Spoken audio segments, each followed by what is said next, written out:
好，Good morning class，我哋今日要搞嘅就係 5GJM999入邊嘅明年不想再工作。咁入邊咧，佢有一句咧，我就想同大家探討下啦，就係父母不准許我抽煙，係啦。咁首先我哋講一講先，呢一個明年不想再工作係乜嘢題材？係抒情文，冇錯。咁父母入邊嘅父母係指邊個嘅父母咧？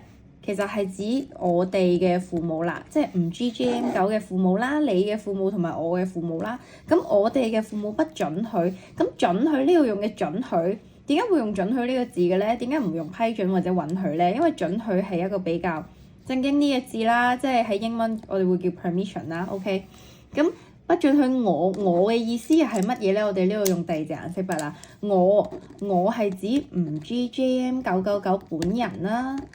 定係另有其人咧？原來已經影唔到啦，係啦。定係另有其人咧？咁其實5GJM999佢呢度想表達嘅意思咧，就係5GJM999加佢嘅聽眾，係啦。咁即係話唔單止係5GJM999本人啦。OK， 咁抽煙呢度講嘅煙係咩煙咧？咁煙有好多種啦，煙有成煙啦，係啦，電子煙啦，定係水煙啊？咁呢度其實指嘅抽煙個煙字咧係泛指咧成煙同埋電子煙呢兩種嘅。咁因為5GJM999本人就其實都好討厭電子煙啦，咁所以我哋可以交叉咗佢先。咁佢本人都好討厭水煙嘅，我哋都交叉咗佢先。其實呢度所指嘅就係成煙，係啦，就係成煙。